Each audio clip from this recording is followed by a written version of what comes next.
Les expériences de mort imminente, ou EMI, sont des événements vécus par des personnes se trouvant au bord de la mort, souvent pendant des arrêts cardiaques ou des situations médicales critiques.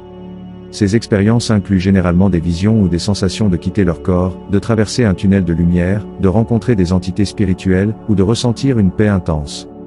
Les EMI présentent plusieurs caractéristiques communes, un sentiment de flottement hors du corps, similaire au voyage astral, une rencontre avec une lumière intense, souvent interprétée comme une figure divine ou Jésus, et une sensation d'amour inconditionnel. Bien que l'expérience varie, ces éléments reviennent fréquemment dans les témoignages. Voici l'histoire d'une personne qui a vécu une expérience de mort imminente. Howard Storm était en voyage en France lorsqu'il a souffert d'une rupture intestinale soudaine. Il s'est retrouvé dans un hôpital en attente d'une opération urgente, mais en raison de la lenteur des soins, il est rapidement tombé dans un état critique et a perdu connaissance. C'est à ce moment que son expérience hors du commun a commencé. Storm décrit s'être senti quitter son corps et avoir flotté au-dessus de celui-ci, tout en voyant les efforts médicaux pour le ranimer.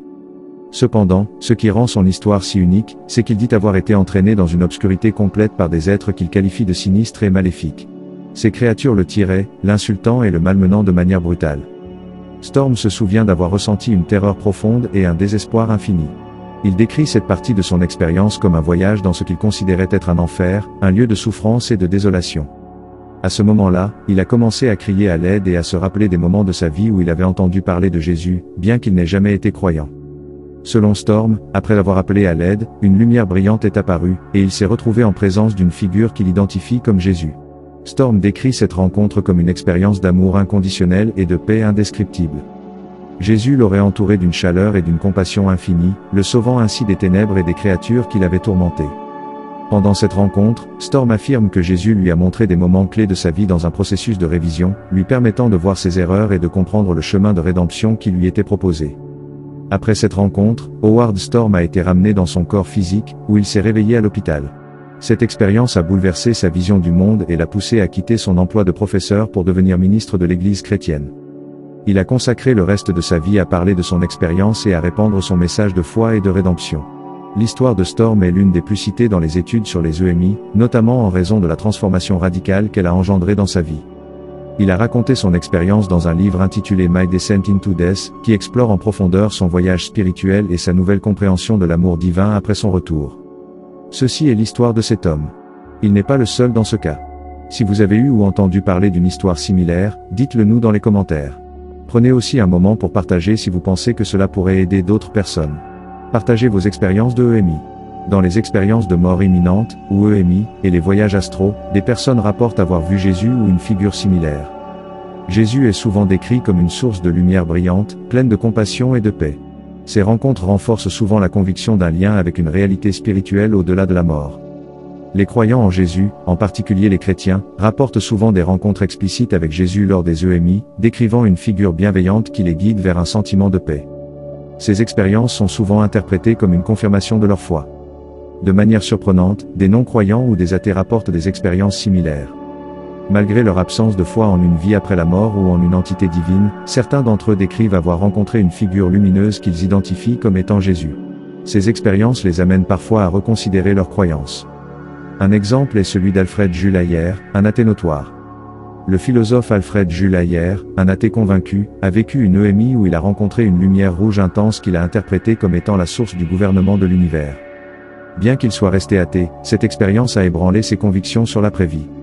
Que les personnes soient croyantes ou non, elles décrivent souvent des sensations d'une paix profonde et d'un amour inconditionnel lors des EMI. Cette paix transcende les mots et est souvent décrite comme le point culminant de l'expérience. Les voyageurs astraux rapportent également ces sensations d'amour et de paix.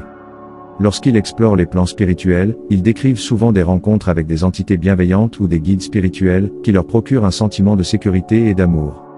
Les non-croyants qui vivent des EMI ou des voyages astraux peuvent les interpréter comme des illusions ou des phénomènes neurologiques, bien que certains admettent que ces expériences les ont amenés à reconsidérer l'idée d'une existence spirituelle. Mon expérience personnelle avec un voyage astral. La première fois que j'ai vécu un voyage astral, j'ai ressenti un phénomène très particulier. Avant même de sortir de mon corps, j'ai entendu un bourdonnement étrange, comme un son sourd qui montait en intensité.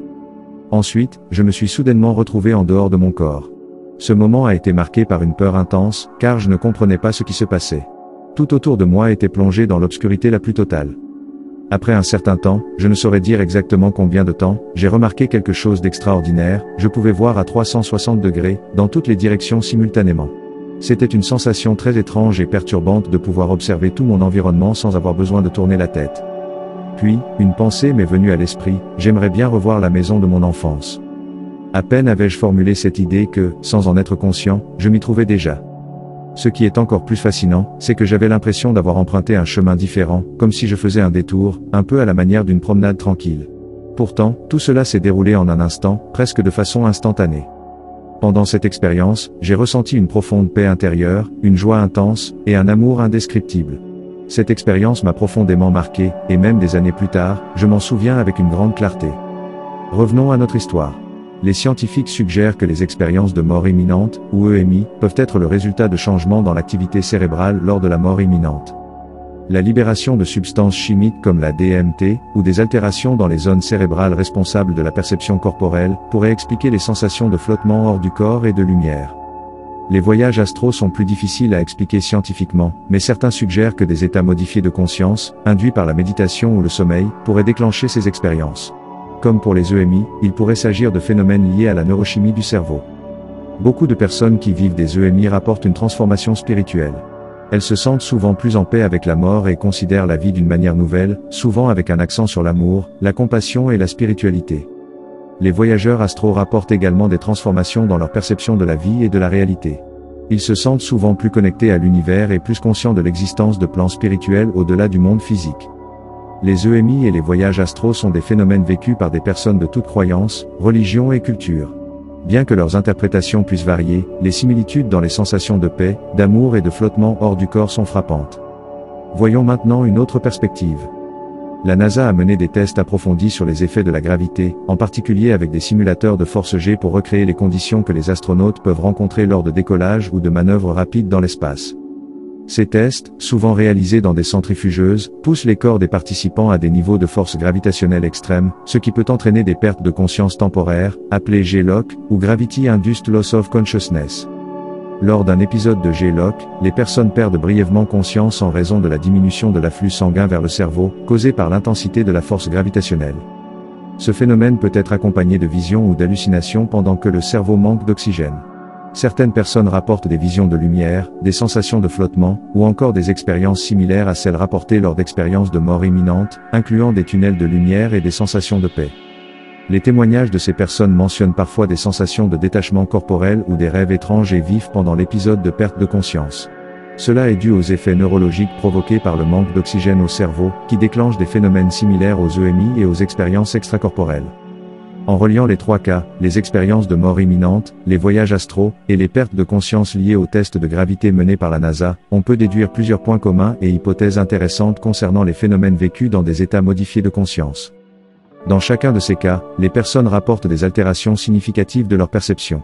Que ce soit lors d'une EMI, d'un voyage astral volontaire, ou d'une perte de conscience sous l'effet de la gravité, les individus disent souvent avoir ressenti une séparation de leur corps physique. Ce phénomène de détachement corporel est une caractéristique commune, que ce soit dans un contexte médical, spirituel ou scientifique. Il existe peut-être un lien potentiel entre ces expériences, qui pourrait être la réponse neurochimique du cerveau à des situations extrêmes. Dans les EMI, les chercheurs supposent que la privation d'oxygène ou l'altération de la circulation sanguine vers le cerveau pourrait provoquer des effets similaires à ceux observés dans les voyages astraux et les pertes de conscience sous gravité extrême. La libération de certaines substances chimiques, comme la DMT, ou les perturbations de certaines parties du cerveau, comme le lobe pariétal, pourraient expliquer ces visions communes. Regardons maintenant les deux points de vue. Bien que ces expériences soient interprétées différemment selon les contextes, elles posent toute la question de la frontière entre l'expérience spirituelle et les phénomènes neurologiques. Dans les EMI et les voyages astraux, les visions de figures spirituelles comme Jésus sont souvent perçues comme des preuves d'une dimension spirituelle. En revanche, les expériences de la NASA sont souvent expliquées par des réactions physiologiques au stress extrême et au manque d'oxygène, suggérant que ces visions pourraient être des illusions produites par le cerveau. Les témoignages personnels restent essentiels pour comprendre ces phénomènes. Ils permettent d'approfondir notre réflexion sur la vie après la mort, les états modifiés de conscience et les connexions spirituelles entre les individus et le divin. Dites-nous vos expériences dans les commentaires. Merci et à la prochaine.